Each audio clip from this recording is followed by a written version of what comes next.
ఏం చెప్తా ఉన్నారంటే ప్రియ సహోదరులారా, ఫరో రాజు మొదట లొంగలేదంటండి. ఫరో రాజు గారు ఇశ్రాయేల్ సైన్యాన్ని ఎంతో హింసలు పెట్టి దీని బిడ్డలారా వారిని ఎంతో కఠినమైన సేవ చేయించుకుంటా ఉన్నాడు. వారితో దీని బిడ్డలారా సేవ చేయించుకుని దీని బిడ్డలారా పరిచర్యలు చేయించుకుని ఉత్తినే విడిచిపెడితే ఫరోకు పట్టిన గతే పరిచర్య చేయించుకున్న కుటుంబానికి కూడా పడుతుంది. ఏమండి గమనించండి, నువ్వు పరిచర్య ఏం చేసుకుని గాల్లో విడిచిపెడితే దేవుడు దేని బిడ్డలారా ఊరుకుంటాడా? ఫరోని ఏం చేశాడు? దేని బిడ్డలారా ఫరోని ఏం చేశాడు? తొలిచూలి పిల్లలందరినీ కూడా, ఆ దేశములో ఉన్న తొలిచూలి పిల్లలందరినీ కూడా దేని బిడ్డలారా చనిపోయినప్పుడు ఫరో అల్లిపోయాడు. దేని బిడ్డలారా అప్పుడు దాకా లెక్క చేయలేని ఫరో దేని బిడ్డలారా భయపడిపోయాడు. ఈ దేశంలో బిడ్డలందరూ కూడా తొలిచూలి బిడ్డలందరూ కూడా చనిపోయారు దేని బిడ్డలారా అని అప్పుడు రాక దేవునికి భయపడని ఫరో ఏమయ్యాడండి? భయపడిపోయాడు అన్నారు దైవజనులు దేవదాసయ్య గారు. దేని బిడ్డలారా కాబట్టి ఇశ్రాయేలీలకు వెళ్ళిపోవాలని సెలవిచ్చాడు అనమాట. అప్పుడు వరకు సెలవు ఇవ్వలేదు, తను ఇష్టమైపోయింది. దేని బిడ్డలారా తను ఇష్టమైపోయినట్టు సంచరించాడు. దేని బిడ్డలారా మోషేని అహరోనుని దేని బిడ్డలారా ఏదో తెంగరోలు చూసాడు అన్నమాట. ఓ విధంగా చెప్పాలంటే దేవుని స్తోత్రం. దేని బిడ్డలారా ఇప్పుడు ఎవరయ్యారండి? ఫరో అయ్యాడు తెంగరోడు. ఏమంటే అర్థమైందా? దీని బిడ్డ చెప్పినప్పుడు దీని బిడ్డలారా ఆ జనాన్ని పంపించేస్తే ఆ దేశంలో ఉన్న తొలిచూల పిల్లలందరూ చచ్చిపోయినా చావరు. కాబట్టి నువ్వు దేవుని మాట విన్నట్టు నటించి దీని బిడ్డలారా ఆ ఇశ్రాయేల్ సైన్యాన్ని పెనములో ఏపేసినట్టు ఏపేసావు దేని బిడ్డలారా. కాబట్టి దేవుడిని గట్టి పనిష్మెంట్ ఇచ్చాడు. చూసారా, ఇశ్రాయేలు సైన్యాన్ని పరిచర్య చేయించుకున్నావు. ఆ సైన్యంతో దీని బిడ్డ వెట్టి సేకరణ చేయించుకున్నావు. నీ ఇష్టసరంగా ప్రవర్తించావు. ఫరో ఎవరండి? ఫరో. కాబట్టి దేవుడికి భయపడలేదు నువ్వు మొదట. మరి ఆ దేశములో ఆ తొలిచూలు పిల్లలందరూ చనిపోయినప్పుడు భయపడ్డా? మరి ఎవరి కోసం భయపడతాడండి దీని బిడ్డలారా. కాబట్టి అల్లిపోయాడంట ఫరో. బాబు ఇక్కడి నుంచి వెళ్ళిపోండి నాయన, ఒక నిమిషం కూడా మీరు ఈ దేశంలో ఉండద్దు, మీ పిల్లలు కాదు ఏం పట్టుకుపోతారో పట్టుకోండి మీరు ఈ దేశం నుంచి దేని బిడ్డలారా. కాబట్టి ఎందుకంటే వాళ్ళ కష్టార్జితం అండి. వారికి సరిగా కూలీ కూడా ఇవ్వలేదంట ఫరో. వారికి సరిగా కూలీ కూడా ఇవ్వలేదంట దేని బిడ్డలారా. గమనించండి, పరిచర్య చేయించుకున్న మనము కూడా వాళ్ళని చక్కగా చూడాలి. పరిచర్య చేయించుకుని దేని బిడ్డలారా ఇంటికి వెళ్ళి అన్నం తినంటే కుదురుతుందా? దేని బిడ్డలారా అలాగే చేశారని చాలా మంది అలాగే ఉన్నారు. చాలా మేము కూడా అనిపించాం అలాంటి విషయాలు దేని బిడ్డలారా. కాబట్టి దేవుడు ఊరుకోడండి, ఎప్పటికైనా న్యాయం చేస్తాడు ఆయన. ఎప్పటికైనా దేని బిడ్డలారా న్యాయం తీరుస్తాడండి ఆయన. మనం ఏదో అనుకోవచ్చు దేని బిడ్డలారా, ఫరోకు పట్టిన కథే అలా చేసిన వాళ్ళు కూడా పడుతుంది, పరిచర్య చేయించుకుని గెంటేసిన వాళ్ళు కూడా అదే పడుతుంది. అందుకే దైవజనులు అంటూ ఉన్నారు ఇక్కడ, మీరు వెళ్ళిపోవునప్పుడు ఐగుప్తుల నగలను అడిగి అలంకరించుకుని వెళ్ళండి అని రాబోవు దేవుడు సంగతులను ముందే చెప్పాను. చూసారా, ఐగుప్తు దేశంలో ఉన్న ప్రజల యొక్క నగలను కూడా మీరు అడిగేసి పట్టుకోండి. ఎందుకంటే అది మీ కష్టార్జితం.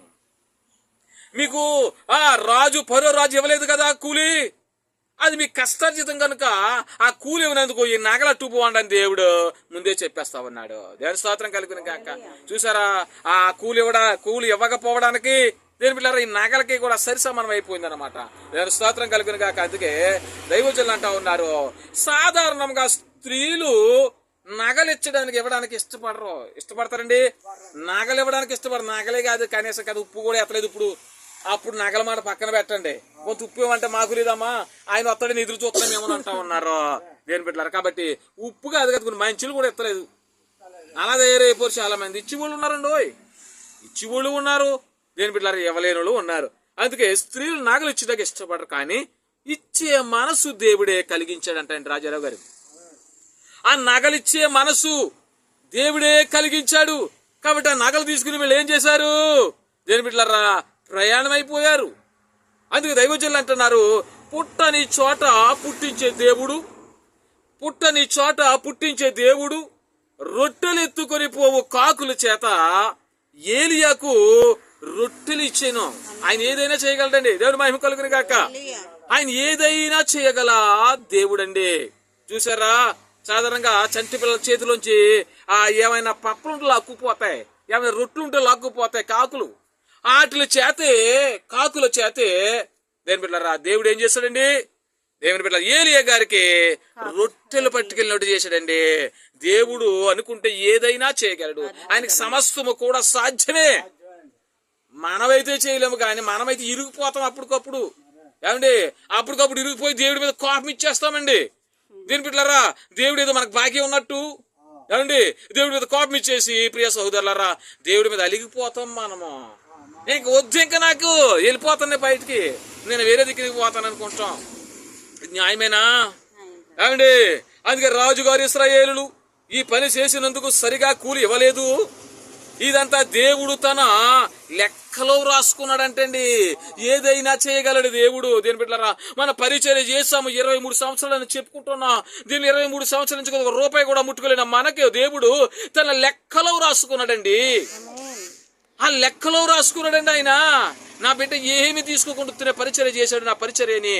దీని బిడ్డలారా దేవుడు ఎక్కడ రాసుకున్నాడండి? ఆయన లెక్కలో రాసుకున్నాడు. దేవుని మహిమ కలుగును గాక. అందుకే ఇశ్రాయేలులు చేసిన సేకరికి కూలి ఇవ్వకపోవడం వల్ల దేవుడు రాసుకున్నాడంట లెక్కలో. దైవజనులు అన్నారు. దేవుని స్తోత్రం కలుగును గాక.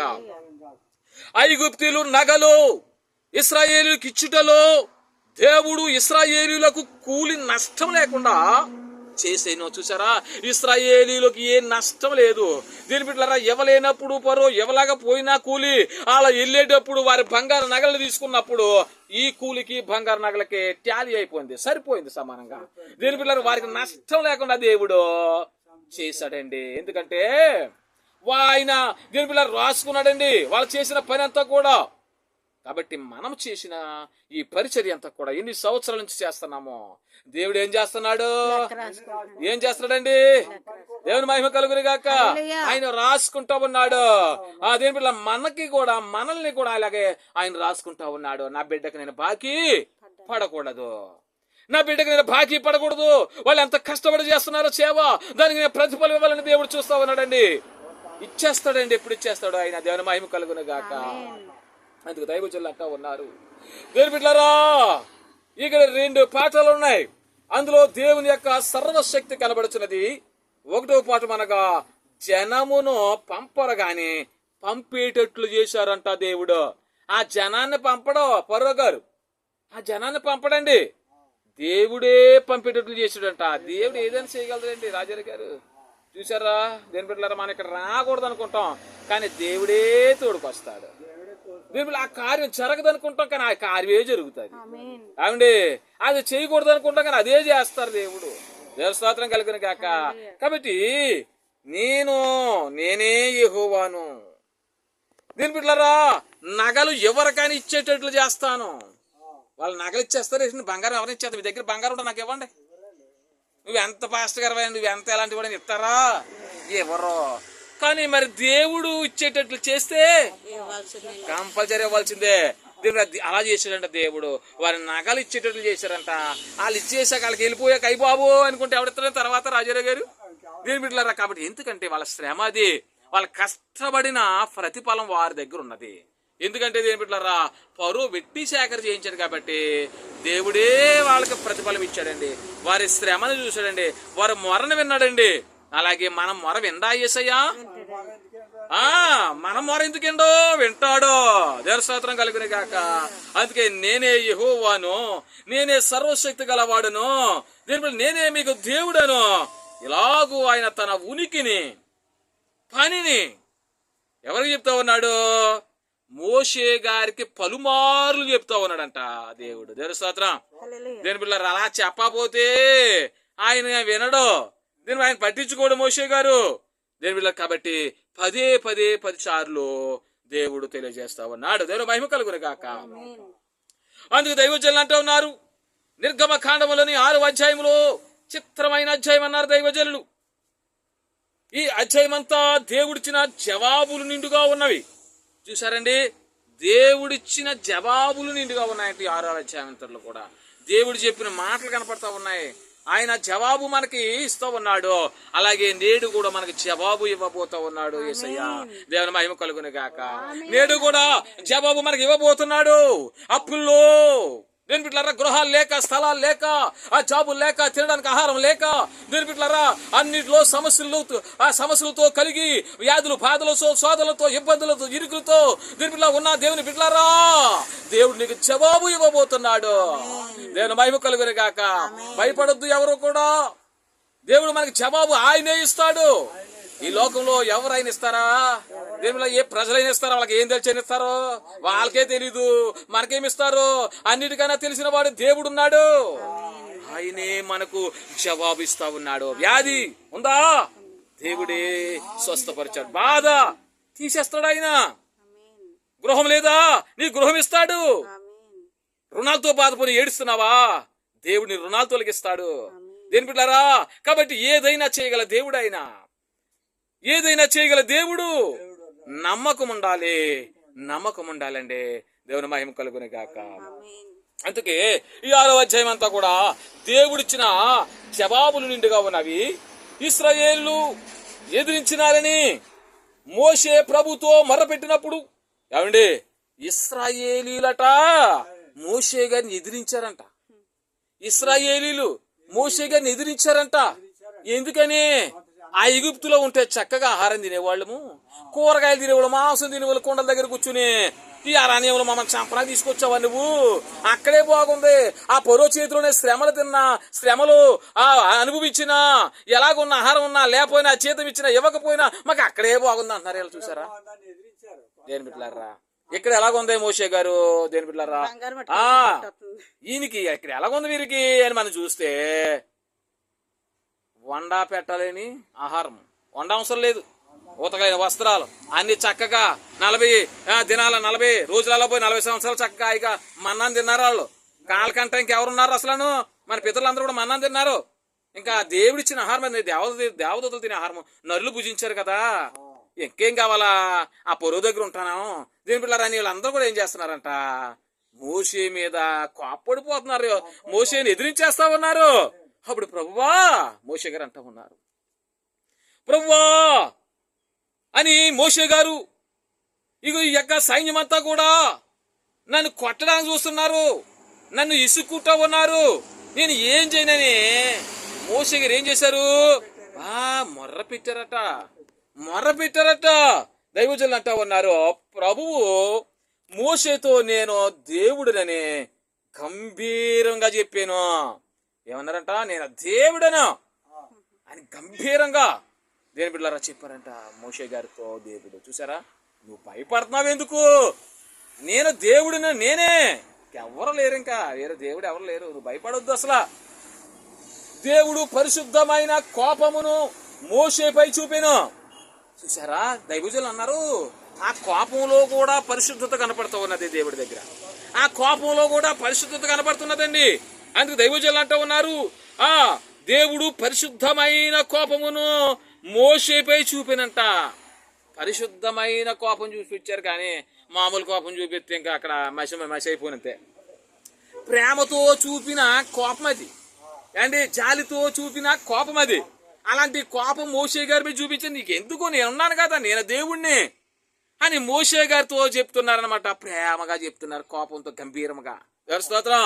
అది దైవజనులు అంటూ ఉన్నారు, దేవుని స్వరములో గద్దింపు ఏంటండి? ఆదరించుట. గద్దింపు ఒకటైతే ఆదరించుట ఒకటి. దేవుళ్ళ ఐగుప్తులను నేను విమర్శిస్తాను అను 3 సంగతులు గలవవు. ప్రభు మోషేను అహరోనును బలపరిచినట్లు విశ్వాసులను కూడా బలపరుచును, నేనే యెహోవానని 5 సార్లు దేవుడు చెప్పాను అన్న దైవజనం. చూసారా? నేను యెహోవాను అని దేని బిడ్డలారా 5 సార్లు చెప్పాడంట మోషే గారితో. దేవుని స్తోత్రం. కాబట్టి మనం భయపడవలసిన పని లేదు. ఏం చేస్తాం? ప్రభువా నువ్వే ఉన్నావు, నీవే ఉన్నావు నాయనా యేసయ్యా అని మనం ఏం చేయాలి? ఆయన వైపే చూడాలి, ఆయన కోసం మొర్ర పెట్టాలి మనం. దేని బిడ్డలారా, మనకు సమృద్ధిగా ఉన్న చూపు సరదాగా ఉంటాం. సమృద్ధి తగ్గిందనుకోండి కోపం వచ్చేస్తుంది రాజారావు గారి మీద. ఏమండి దేని బిడ్డలారా, అలాగే ఉంటుంది. ఈ కాలం అలాగే ఉంది. చూసారా దేని బిడ్డలారా? కాబట్టి దైవజనులు అంటా ఉన్నారు ఏంటంట, పరిశుద్ధమైన కోపములో ఏం కనపడుతున్నాయి? గద్దింపు కనపడుతున్నది, ఆదరించుట కనపడుతుంది. మోషే గారిని గద్దిస్తా ఉన్నారు, ఆదరణ కూడా ఇస్తా ఉన్నారు. చూసారా, ఇంకెంతకంటే దేవుడు ఎక్కడున్నాడండి? ఇలాంటి దేవుడు ఎక్కడైనా ఉన్నాడా? ఏమండి దేని బిడ్డలారా, మనం ఏదైనా నేర్చు మన దేవుణ్ణి, ఏసైనా మనం ఏదైనా నేర్చు. ఏమండి అంటున్నారు కదా, దేని బిడ్డలారా అంటున్నారు కదా. ఇంకా అనేత్తం ఏంటి? మన ఏసై కాబట్టి, జాలిగాల దేవుడు కాబట్టి ఏదైనా నేర్చు దేని బిడ్డలారా. కానీ జాగ్రత్త, ఆయన రోషము గల దేవుడు, ఆయన రోషము గల దేవుడు కాబట్టి ఏమంటా ఉన్నాడు ఇక్కడ, పరిశుద్ధమైన కోపమును మోషే గారి మీద చూపించారు, అనగా గద్దింపు, ఆదరణ. దేని బిడ్డలారా, మనం మోషే గారు అంత సాత్వికుడు ఏం కాదు మనం దేని బిడ్డలు కాబట్టి మనకు ఆదరణ ఉండదు. ఇంకా గద్దింపు ఇస్తేని ఏమండి మనకు ఆదరణ ఉండదు, గద్దింపు ఇస్తే భస్మైపోతాం. మోషే గారు కాబట్టి ఆయన ఎన్నన్నా దేని బిడ్డలారా, ప్రభువా నీవే, నీ చిత్తమే దేని బిడ్డలారా అనుకుంటూ తల ఉంచాడు. కానీ దేని బిడ్డలారా మనకులాగా తిట్టలేదు ఆయన్ని. కాబట్టి గమనించాను. అందుకే నిబంధన, నేను ఇశ్రాయేలు నుండి విడిపిస్తానని చెప్పిన మాట ఇప్పుడిప్పుడు మీతో చెప్పినది కాదు, మీ పితరుల కాలంలో నుండి చెప్పుచున్నది. ఆనాడు చెప్పాను, ఇప్పుడు నెరవేరవలసి ఉన్నది అని దేవుడు ఇశ్రాయేలుతో నిబంధన చేశాను. పితరులతో చెప్పిన మాట ఇప్పుడు నెరవేరుతుంది. అది ఎంత కాలం మనకు దేని బిడ్డలారా, ఏదైనా మాట చెప్తే 10 రోజుల్లో అయిపోలేదు. అవునండి, అయ్యి బాబు ఇంతకాలం బట్టి అయిందండి, తిరగలేకపోతున్నాను అంటా ఉంటాం. కాబట్టి దేని బిడ్డలారా, దేవుడు ఎప్పుడో పితరులకి చెప్పిన మాట ఇక్కడ నెరవేరుస్తున్నాడండి ఆయన.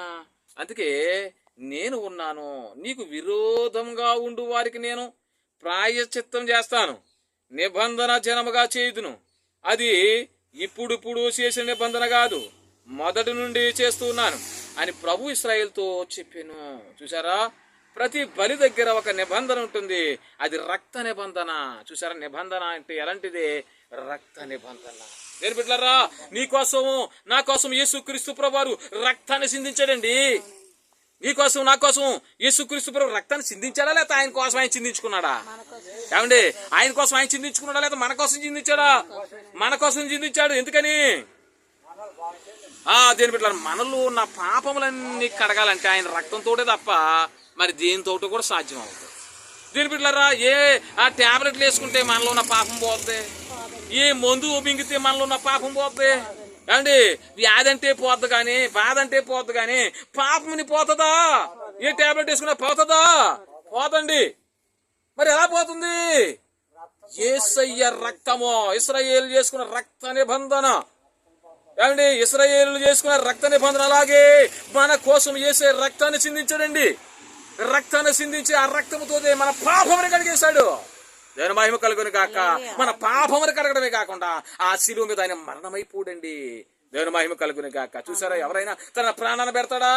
నాకేంటి, నువ్వు బతుకుతే బతుకు లేకపోతే పో మానే అంటా ఉంటారు. దేని బిడ్డలారా, ప్రాణాన్ని ఎవరైనా దారపోస్తారా? ఏమండి ఎవరైనా దారపోస్తారా? ఈ రోజు యేసుక్రీస్తు ప్రభువు అంటే చాలా చీపు. ఏమండి యేసుక్రీస్తు ప్రభువు అంటే చాలా చీపుగా కనపడుతున్నారండి. ఆయన కోపం వచ్చిందంటే దేని బిడ్డలారా ఎలాగుంటదంటే కత్తింపు.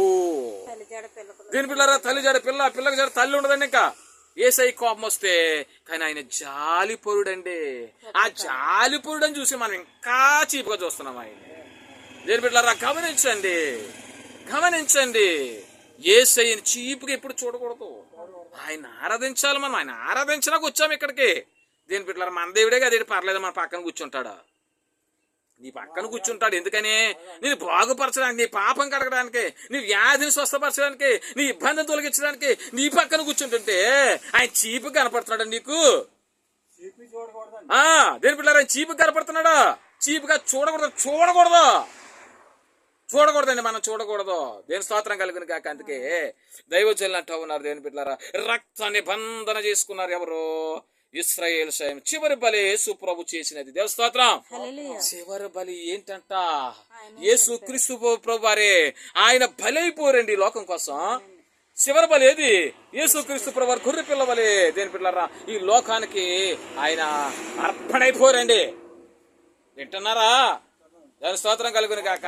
కాబట్టి జ్ఞాపకం యేసయ్య అగ్ని.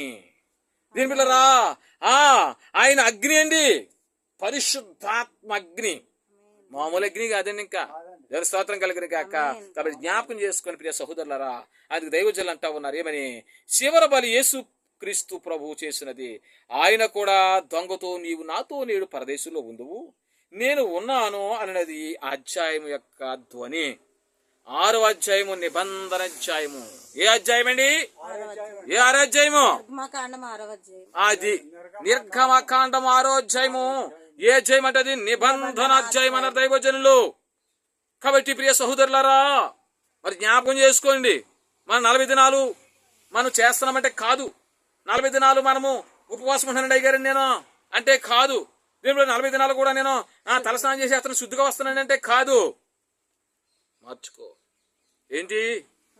హృదయమును మార్చుకో. మొదట హృదయంలో ఉన్న చీకటిని తీసేసుకో. మొదట ఉన్నది ఉన్నట్టు మాట్లాడు, లేనిది ఉన్నట్టు మాట్లాడకూడదండి, ఉన్నది ఉన్నట్టే మాట్లాడాలి, ఖచ్చితంగా ఉండాలండి. అదే మనకి కావలసినది. దేని అప్పుడే మన హృదయాన్ని ప్రభు చూస్తాడండి. దేని పెట్టారా, మన హృదయాన్ని ప్రభు చూస్తాడండి.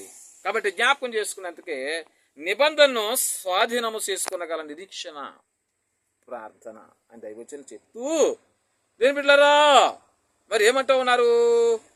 దయగల తండ్రి, నిరీక్షణ గురించి తెలుసుకుని సంతోషించుచున్నాను. నీవు మా నిరీక్షణ అయి ఉన్నావు. ఎవరంట మా నిరీక్షణ? ఆయనే. ఎవరండి ఆయన అంటే? యేసు క్రీస్తు ప్రభువారండి. మన నిరీక్షణ అంతా కూడా యేసయ్యండి. దీని బిడ్డలారా, మన సోలిపోయినా లేవనెత్తిది ఆయనే, మన కృంగిపోయినా లేవనెత్తిది ఆయనే. ఎవరన్నా లేవనెత్తారండి? నువ్వు అన్నం తిన్నావో లేదో ఎవరో చూడరండి. అండ్ ఈ రోజులు అలాంటివి. ఎందుకంటే ఎవరింట్లో వాళ్ళు ఉన్నారు కాబట్టి నువ్వు అన్నం వండుకున్నావో లేదో ఎవరికి తెలియదండి. దీని బిడ్డలారా, మరి ఎవరు చూస్తున్నారు? నువ్వు అన్నం తిన్నది లేంది యేసయ్య చూస్తున్నాడు. నువ్వు తినలేదా? నువ్వు ఆయన ప్రార్థనలో ఉన్నావా? దీని బిడ్డలారా, దేవుడు ద్వారా ఎవరో ఒకరి ద్వారా పంపుతాడు. ఏలీ గారి కాకులతో ఆహారం పట్టుకెళ్ళినట్లుగా. దీని బిడ్డలారా, కాబట్టి జ్ఞాపకం చేసుకున్నాడు. అందుకే ఆయన మన నిరీక్షణ. నీవు మా నిరీక్షణ ఉన్నావు, అయితే మేము నీ నిరీక్షణ ఉండవలను. నీవు మా నిరీక్షణ ఉన్నావు, మరి అలాగే మేము కూడా ఏం చేయాలి? నీ నిరీక్షణ ఉండాలి మేము. కానీ ఉండలేదు, మన ఇష్టం మనదే. ఆయనేటి ఏ ఆత్మ కూడా నశించిపోకూడదు, ఏ ఆత్మ కూడా నశించిపోవడానికి ఆయన ఇష్టం లేదు కదా. ఆయన మన దగ్గరికి వస్తుండే మనం ఏం చేస్తాం?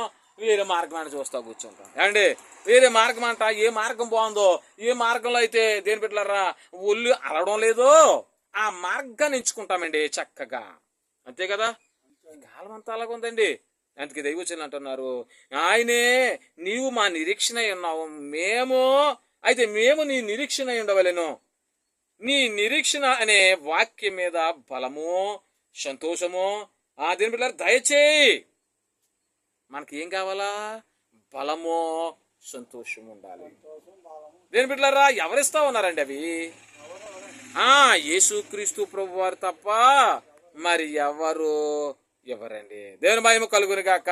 కాబట్టి ప్రియ సహోదరులారా,